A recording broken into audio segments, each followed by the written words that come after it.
கொஞ்ச நேரம் அப்பா மண்டை வெடிச்சு எனக்கு பேசலான்றவங்க ஒரு 2 நிமிஷம் கூட நான் வெயிட் பண்றாங்க. எல்லாத்தையும் பேசி முடிச்சிருங்க. ஆமா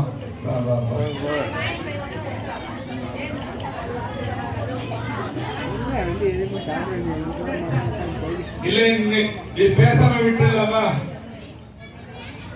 அதுக்கு பதில் கிடையாது. தொல்லையா இருக்கு கோயில் வந்தேன் இல்லமா? அப்படிதான் நினைக்கிறேன். சரி கொஞ்சம் பேசுறேன் கேளுங்க. பன்னி குட்டிகளுக்கு சாமி வந்து பால் கொடுக்கிறார். ஆமா இந்த கதை சொல்றேன், காதால கேளுங்க. சுகிலன்னு ஒருத்தன் வாழ்ந்தான். என்ன ஊர் இது? குருவித்துறைன்னு பேரு.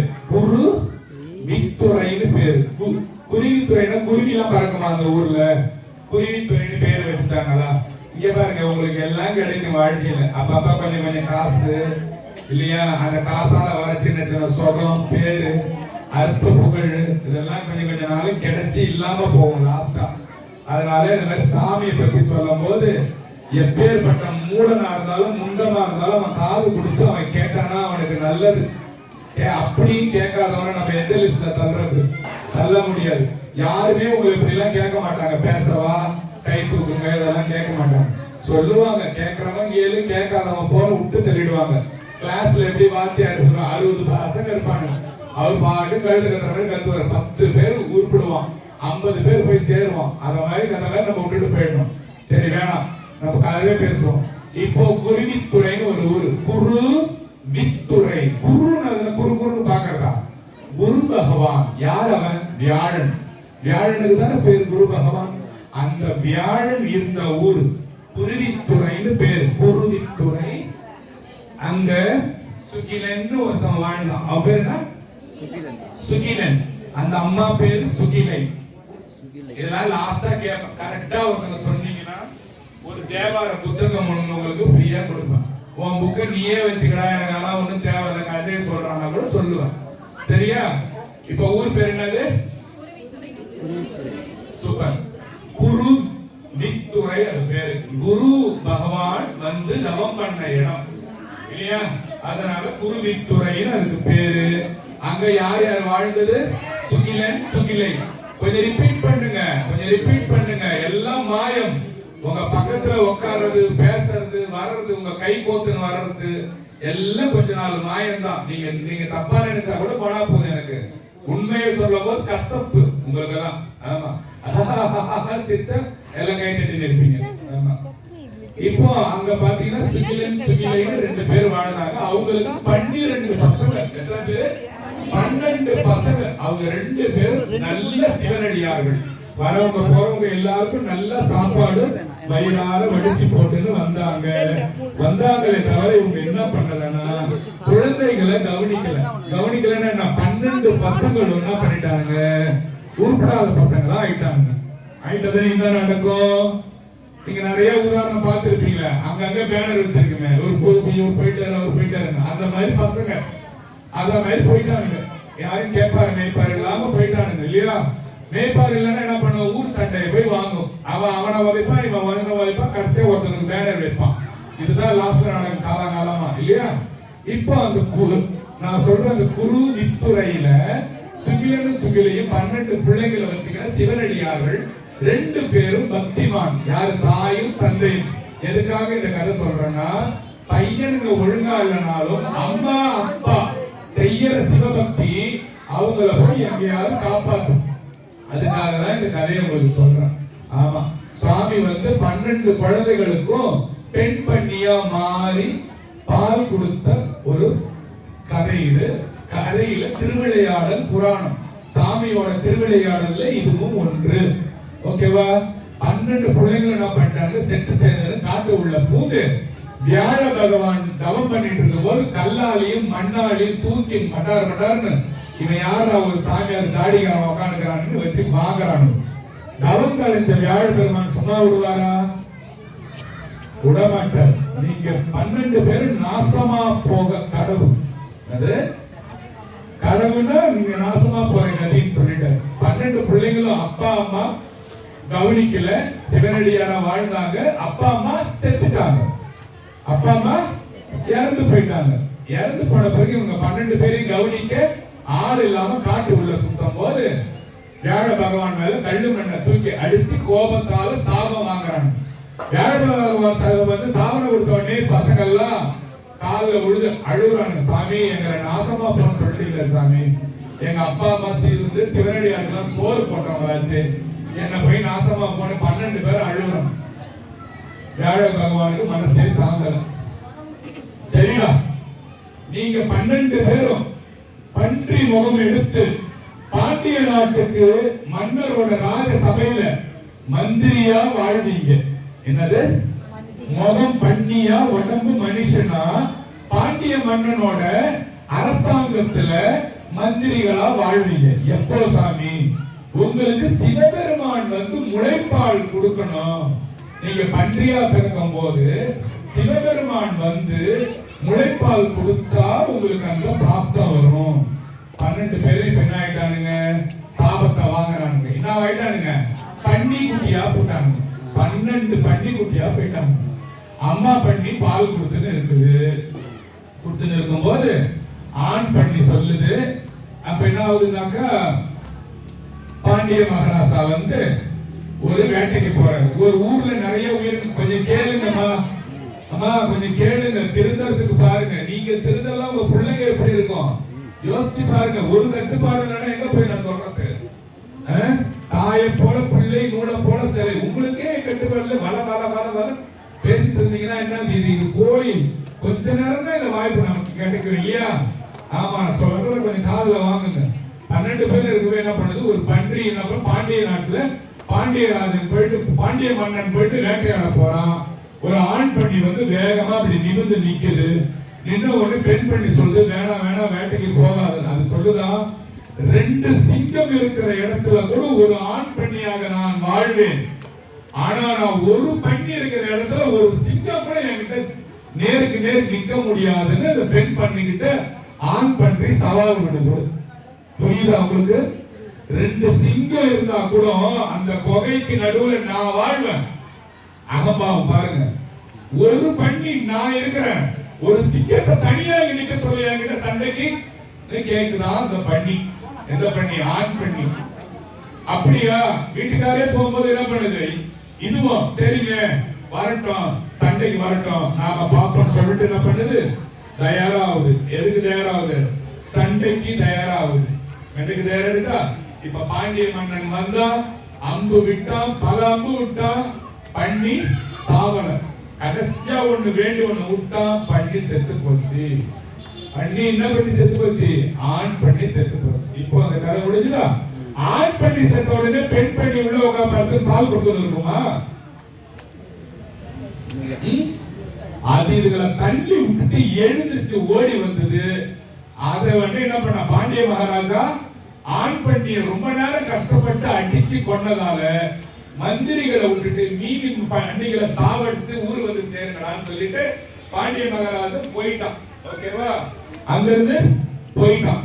போன பிறகு என்ன பண்ணுது, இந்த பண்ணி எல்லாத்தையும் என்ன பண்றாங்க, மந்திரிங்க இருக்கிற காட்டுல சாவடிச்சதுல பெண் பண்ணியும் செத்து போச்சு. இப்போ அது போச்சு. விச்சாதரன் ஒருத்தன் வாழ்ந்தான். பேர் என்ன? விச்சாதரன். ஆமா, அவன் வந்து யாழ் வாசிக்கிறவன். யாழ், அதனால குழல் இனிது யாழ் இனிது பாட்டு வர இல்லையா, யாழ் வாசிக்கிறவன். அவன் என்ன பண்ணா, புலத்திய முனிவர் ஒருத்தர் வாழ்ந்தார். அவர் பேர் என்ன?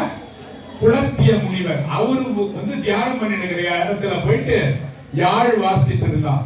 அந்த யாழ் வாசித்தியனில் இருந்த விச்சாதரனை என்ற ஒரு யக்ஷன், அவன் பேரு யக்ஷன். அந்த யக்ஷன் போய் யாழ் வாசிக்கும் போது என்ன ஆச்சு, இந்த புலத்திய முனிவர் என்ன கொல்ல பண்ணிட்டான். அவரு ஒரு சாபம் கொடுக்கிறார். என்ன கொடுக்கிறாரு, நீ ஆண் பண்ணியா ஆகி உன்னை பாண்டிய மன்ன வந்து கொன்னு நீ ஒரு மலையா மாறுவ. மலை என்ன மலை? பன்றி மலை. அதுக்கு இன்னும் ஒரு பேர் ஒண்ணு உண்டு, வராககிரி மலை. இன்டர்நெட்ல யூடியூப்ல போட்டு பாத்தீங்கன்னா அந்த மலை மேல சாமி என்ன சாமி இப்படி பண்ணிட்டீங்களேன்னு கேக்குறான். யார் கேக்குறா? யார் கேக்குறா? கரெக்டா சொன்னீங்கன்னா ஒரு புக்கு தருவேன், சாமி புக்கு. விச்சாதரன் சொன்னா அதெல்லாம் காதுல வாங்கலன்னு அர்த்தம். விச்சாகரன் என்ற யாழ் வாசிக்கிற யக்ஷன் சொல்றான் யாருகிட்ட, குலத்திய முனிவர் கிட்ட சாபம் வாங்கினான். நம்ம அடையாளம் சொல்லிட்டீங்களே சாமி, பன்றி மலை பேர் என்ன, வராககிரி. அது பேர் என்ன, வராகமூர்த்தி. சாமி கும்பிடுறீங்களே, பன்றி முகம் வச்சிருக்காரு, தெரியுதா? வராககிரி மலைன்னு பேரு. சரி சாமி, என்ன போய் சாபம் விட்டீங்கன்னு கெஞ்சி கேட்கிறான். அப்ப இந்த குலத்திய முனிவர் என்ன சொல்றாரு, நீ ஒரு வராககிரி மலையா ஆயிடுவடா. யாருக்கிட்ட, ஆண் பண்ணிக்கிட்ட. அந்த பண்ணி மேல சிவபெருமான் எழுந்தருளி தவம் பண்ணுவான். அதை விட உனக்கு என்னடா வேணும்? கைலாய மலையை விட்டுட்டு வந்து நீ பண்ணி மலை மேல வந்து சிவபெருமான் உட்கார்ந்து தியானம் பண்ணுவான். அவரோட மனைவி, அந்த பன்றி மனைவி, அந்த ஆண் பன்றியோட மனைவியும் அதுல வந்து ஒரு தேவராயி சிவபெருமான தவம் பண்ணி மோட்சத்துக்கு போயிடுன்னு சொல்லிட்டு மறைஞ்சிட்டான். யாரு? பேரு முனிவர். Okay, good. குலத்திய முனிவர் பேர். அவ கொடுத்துட்டானா? இப்ப ஆண் பண்ணி இப்ப வந்துட்டானா? பண்ண உடனே ஆண் பண்ணினா போச்சு, பன்றி மலையா மாறி போச்சு. அந்த மலை மேல எல்லா முனிவர்கள், தேவர்கள், சித்தர்கள் எல்லாம் உட்கார்ந்து தவம் பண்றாங்க. பெண் பண்ணி ஓடி வந்தது பாருங்க வேகமா. என்னாச்சு? அடிச்சு மந்திரிங்க பெண் பண்ணியை சாவிச்சிட்டாங்க. இத பார்த்த சிவபெருமானுக்கு கஷ்டம் தாங்க முடியல. என்னடா இந்த மாதிரி ஆயிடுச்சு, இந்த மாதிரி அடிச்சு கொண்டுட்டாங்க, ஆண் பண்ணியும் கொண்டுட்டான், பெண் பண்ணி கொண்டுட்டான். பார்வதி இந்த கையில இருந்து இப்படி நவுந்தா, எங்க போறீங்கன்னு கேட்டுதான். யாரு? அம்மா கேட்டாங்க, எங்க போறீங்க? இல்ல அந்த பெண் பன்றி போயிடுது, 12 குட்டியும் கதறுது. நல்லா கேளுங்க, காதை தீட்டி. 12 பிள்ளைங்களோட அப்பா அம்மா சிவனடி என்னையே நினைச்சு இருந்து வாழ்ந்து செத்தவங்க. அவங்க குழந்தைகளுக்கு நான் தான் போகணும், கையெடு பார்வதின்னு சொன்னாங்க. கையெடு, நான் தான் போகணும்னு சிவபெருமான் வந்து பெண் பன்றியாக மாறி முளைப்பால் கொடுத்த இடம் அது. பன்றி மலை என்னும் வராககிரி. விச்சாகரன் என்னும் யாழ் வாசிப்பவன் முனிவர் பேரு குலத்தியம். யார் சொன்னீங்க? கிருஷ்ணாவது புக்கு. அப்போ குலத்திய முனிவரா வந்து அவர்கிட்ட சாபம் வாங்கி அந்த ஆண் பன்றியும் பெண் பன்றியும் சிவபெருமான் மேல அந்த மலையில எழுந்தருள முனிவர்களாவும் சித்தராவும் போனது கதை. இதுதான் சுவாமி பன்றிக்கு பால் கொடுத்த படலம்னு பேரு. திருவிளையாடல் புராணம்ல இது ஒரு பகுதி. ஓகேவா? அந்த வேதனோட வீட்டுக்கு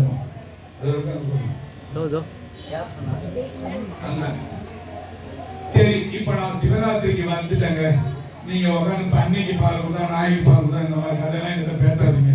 வேற ஏதாவது வழுகா பேசுன்னு கேட்டீங்கன்னா, இப்போ ஒரு கதை ஒண்ணு சொல்லுவேன். இந்த கதை கேட்டதா என்ன தெரியுமா பிரயோஜனம்? கைலாய மலைக்கு போய் சிவராத்திரியில நடந்த கதை இது. பாருங்க, சிவராத்திரியில நடந்த கதை. யாருக்கு சுவாமி? வரகுண பாண்டியன்னு ஒருத்தன் வாழ்ந்தான். எவனாவது வாழ்ந்துட்டு போறான், எனக்கு என்ன கேட்க கூடாது. வரகுண பாண்டியன் என்றவன் பெரிய சிவபக்தன். ஆமா, அவங்க அப்பா பேர் என்ன தெரியுமா யாருக்காவது? சொல்லுங்க நீங்களே. சுந்தரேச பாதசேனன். என்னது? சுந்தரேச பாதசேனன். அவனோட புள்ள பேரு வரகுண பாண்டியன். அவனோட புள்ள பேரு ராஜராஜ பாண்டியன். அவனோட புள்ள பேரு சுகுண பாண்டியன். வரலாமா திருப்பி? அதெல்லாம் சுத்துதா கம்பெனேட்டிவ். எழுந்து உட்கார வச்சு இந்த மாதிரி வேப்பல அடிக்கிறானே. கேளுங்க. சுந்தரேச பாத சேனன். சுந்தரேச கடவுள்ல யாரு? மதுரையில் இருக்கிற ஆலவாய் சொக்கன் பேரு சுந்தரேசன். இல்லையா? மறக்க மாட்டீங்களே? ஏதாவது அவ்வளவு தூக்கி பாக்குறீங்க. சுந்தரேச பாத சேனன் அப்பா. புள்ள பேரு வரகுண பாண்டியன். அடுத்தது ஈசி. ராஜராஜ சோழன் பேர் ஞாபகம் இல்லையா? ராஜராஜ பாண்டியன். அடுத்தது சுகுண பாண்டியன். இந்த 4 தலைமுறை யாரோட தலைமுறை? வரகுண பாண்டியனோட அப்பா, புள்ள, பேர். இவங்க 4 பேர் மதுரையில ஆலவாயில இருந்து ஆட்சி பண்ண சுவாமி. ஓகே. இப்போ சுந்தரி அங்கெல்லாம் பாக்குறதுங்க நீங்க வந்து ஒரு இடத்துல வந்து அதை சாப்பிடாம நம்ம பக்கத்துல இருக்கிறதெல்லாம் சாப்பிட்டது சமம் இல்லையா? என்னதான் உங்களுக்கு எதுவுமே தேவையில்லை. சாமி கதை அரை கண்டா ஆக்கிங்க, இல்ல முழு கண்டா வச்சிருக்காங்க. பிரச்சனை தான். அரை கண்டா அப்படியே இருங்க, இதாண்டா சாகுறேன் அப்படியே ஏமா கூடாது. அரை கண்டா ஆகிட்டாலே இந்த தேவையில்லாததெல்லாம் உங்க கண்ணில் படாது இல்லையா? பகவானுக்கு ஸ்கிரீன் திறந்தா பாருங்க, வேணான்னு சொல்லல. ஆமா பாருங்க. இப்போ என்ன சொல்லிட்டு வந்தேன், அதான் உங்களாலதான் எனக்கு நிறைய டிஸ்ட்ராக்ஷனே எனக்கு வருது. சுந்தரேச பாண்டியன் இவனோட பையன் வரகுண பாண்டியன். வரகுண பாண்டியன் பெரிய சிவபக்தன். இப்ப இந்த அம்மா இருக்கிறாங்க. நான் கேட்கறதுக்கு ஐயோ என்ன இதுக்கு நான் பரவாயில்ல, ஏன்னா அவங்க வேற ஆலை கிடைக்கலன்னு நினைக்கிறாங்க. இந்த அம்மா இருக்கிறாங்க. கோயிலுக்கு வந்து நீங்க என்ன வேண்டுறீங்க? உடம்பு நல்லா இருக்கணும், பிள்ளைங்க நல்லா இருக்கணும், அப்புறம் சாமி நல்லா இருக்கணும்னு என்னைக்கா வேண்டீங்களா? உண்மையை சொல்லணும். கோயிலா சார் வேண்டது இல்லை. Okay good. வரகுண பாண்டியன் என்ன வேண்டானா, சுவாமி நான் ஒரு தடவை வந்து சிவலோகத்தை பார்க்கணும் சாமி. எவ்வளவு பெரிய ஆசை பாருங்க, எவ்வளவு பெரிய ஆசை பாருங்க. சரி அது வச்சா யாருக்கா ரொம்ப தூக்கதா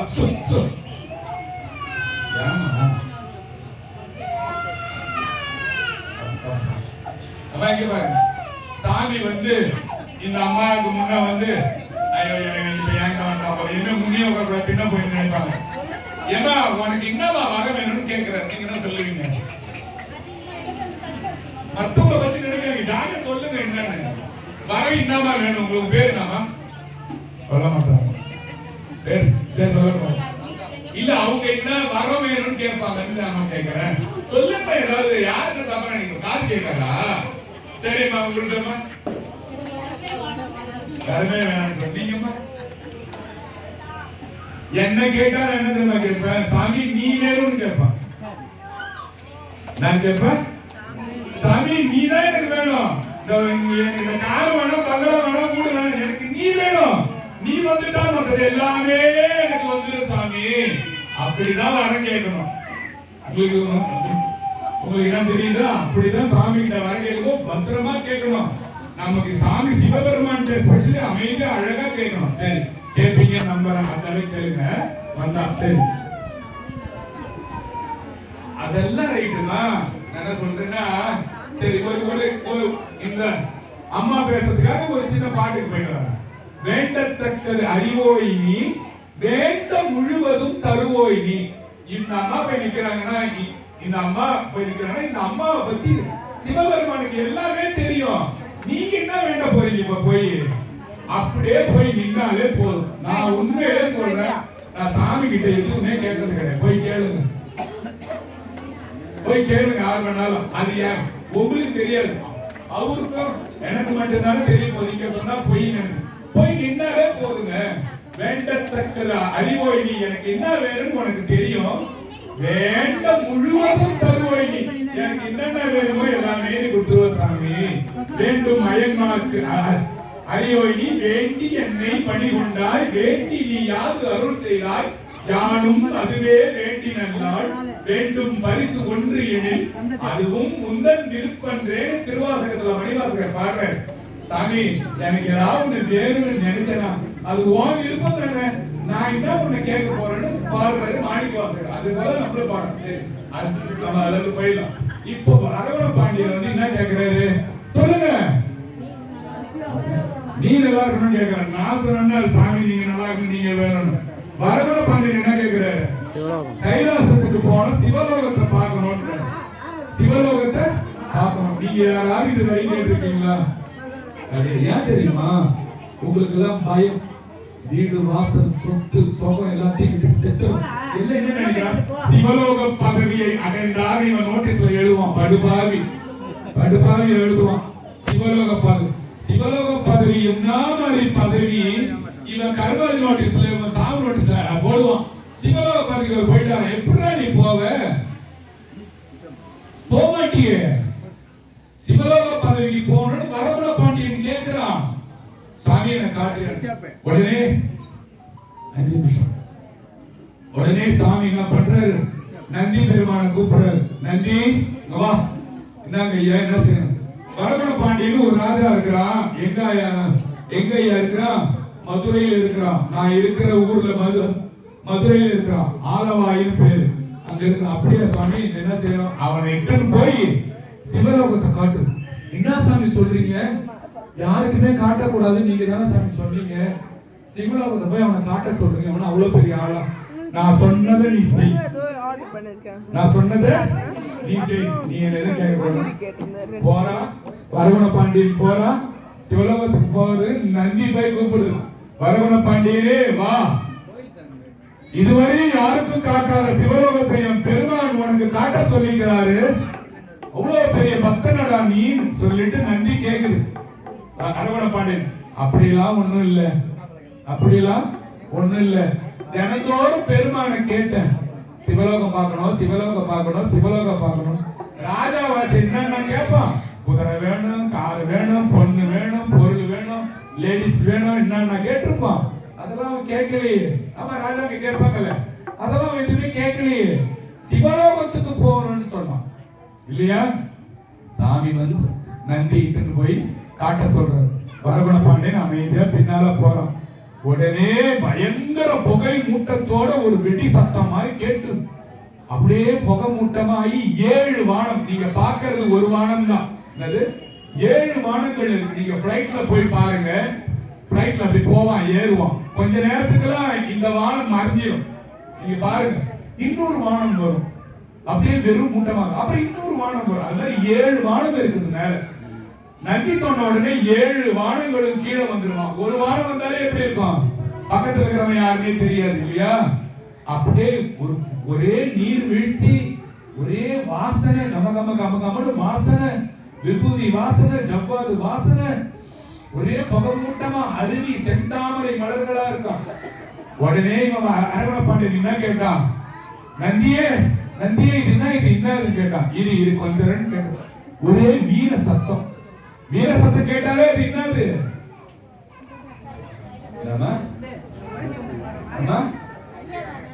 ஐயா வரல, வீர சத்தம் கேட்டாலே அது பிரம்மலோகம். சொன்னிச்சான் வரகுண பாண்டியனே, இது பிரம்மலோகம். அப்படியா நந்தி? சரி. உடனே கேட்டான். உடனே நம்ம வா, இதை தாண்டி வா, நான் இட்டுன்னு போறேன், வா இட்டுன்னு போறேன்.